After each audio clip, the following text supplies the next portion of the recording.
আমার চ্যানেলে তোমাদের সকলকে স্বাগত। আজ আমরা ক্লাস 5-এর রায়মার্টিন প্রশ্নবিচিত্রা থেকে বাংলার দ্বিতীয় পর্যায়ক্রমিক মূল্যায়নের দ্বিতীয় স্কুল সলভ করব।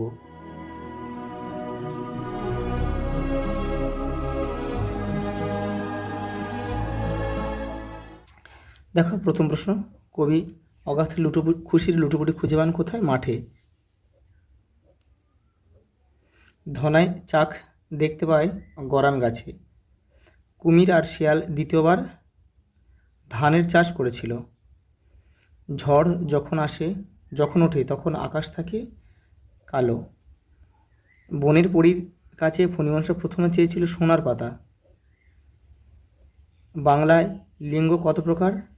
লিঙ্গ এখানে দেখো অপশান কিন্তু ভুল, 4 প্রকার হবে কিন্তু এটা। পুংলিঙ্গ, স্ত্রীলিঙ্গ,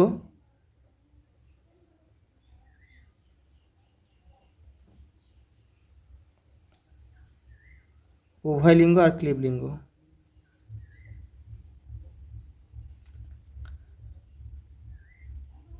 এমন কিছু শব্দ আছে যা দিয়ে পুরুষ বা স্ত্রী উভয়কে বোঝায়, সেগুলো হলো উভয়লিঙ্গ, যেমন শিশু, শত্রু, বন্ধু। ওটা দেখো, বাংলা ভাষায় দুটি বোঝাতে ব্যবহৃত হয় বহুবচন, আর সংস্কৃত ভাষায় দুটি বোঝাতে কিন্তু দ্বিবচন ব্যবহার করা হয়। পরেরটা দেখো, মায়াতুরু শব্দটির অর্থ লেখো।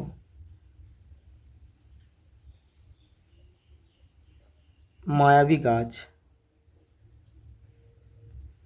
বোকা কুমির সে কথা জানতো না, কোন কথা জানতো না? এই যে দেখো তোমাদের পাঠ্য বইয়ের 85 নম্বর পেজে রয়েছে। এই যে আলু হয় মাটির নিচে, তার গাছ থাকে মাটির উপরে, তা দিয়ে কোনো কাজ হয় না, বোকা কুমির সে কথা জানতো না। পরেরটা দেখো, কুমির আর শিয়াল মিলিয়ে চাষ করতে গেল। কুমির আর শিয়াল কি কি চাষ করতে গেল? দেখো, আলু, ধান, আখ।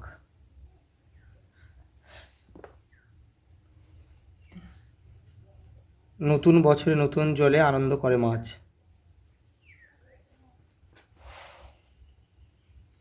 মাঠ মানে ছুট কবিতাটি কোন কবির লেখা? কার্তিক ঘোষ। দিনের কোন সময় কালবৈশাখী ঝড় আসে? কবিতা অনুযায়ী দুপুরবেলা। তীক্ষ্ণ শব্দের বিপরীতার্থক শব্দ লেখো। ভোঁতা।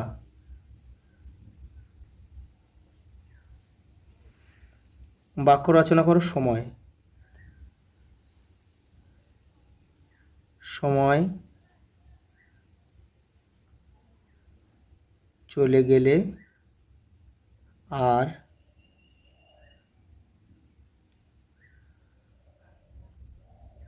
আসে না। সমার্থক শব্দ লেখো। গাছ, বৃক্ষ। বৃন্দযোগে একটি বহুবচন শব্দ লেখো। ভক্তবৃন্দ। সদস্যবৃন্দ লিখতে পারো, নেতৃবৃন্দ লেখা যায়। গুলো যোগে একটি বহুবচন শব্দ লেখো। এখানে লেখো মালাগুলো। আরও লিখতে পারো তুমি, গাছগুলো লিখতে পারো, গাছগুলো। ওটা দেখো, ওরা পিছনে ছুটে একটা ঝোপের আড়ালে পালালো। কাদের কথা বলা হয়েছে? তাদের পালানোর কারণ কি? দেখো দেখো এটা কিন্তু দেখো কাদের কথা বলা হয়েছে, তাদের পালানোর কারণ কি, এটা কিন্তু তোমাদের দেখো 59 নম্বর পেজে রয়েছে। এটা মধুআন্তে বাঘের মুখে থেকে কিন্তু নেওয়া হয়েছে। এই দেখো, এই যে ওরা পেছনে ছুটে একটা ঝোপের আড়ালে পালালো। যে ওরা কারা? ধনাই, কপিল আর জান। দেখো একটা মৌমাছি ওদের তাড়া করেছিল, এখান থেকে তোমার লিখবে, এখান থেকে যে সঙ্গে সঙ্গে কয়েকটা মৌমাছি ওদের তাড়া করলো, ওরা পিছনে ছুটে একটা ঝোপের আড়ালে পালালো। পরেরটা দেখো, বাচ্চা গাছটি তো মহা খুশি, আনন্দে ডগমগ। বাচ্চা গাছের এত আনন্দ কখন হলো এবং কেন? দেখে নাও। এই যে দেখো, বাচ্চা গাছটি তো মহা খুশি, আনন্দ, এত আনন্দ কখন হলো বাচ্চা গাছের, এখান থেকে এটা পুরোটা লিখবে। পরের প্রশ্ন দেখো, পালিয়ে গেল অনেক দূরে, কে পালিয়ে গেল? ঝড়। পালিয়ে এসে কোথায় গেল? সাত সাগরের পারে। সাত সাগরের পারে। কেন পালিয়ে গেল?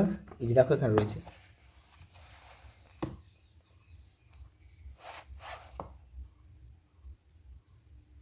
এই যে এটা লিখে দেবে। দেখো চিঠি, এখানে লাস্ট প্রশ্ন দিয়েছে, বাবাকে মায়ের অসুস্থতা কথা জানিয়ে এটি চিঠি লেখে। এটা তোমাদের ভাষা পাঠের একদম শেষের দিকে রয়েছে, এখান থেকে এগুলো করবে। আজ এই পর্যন্ত, দেখা হবে পরের ভিডিওতে।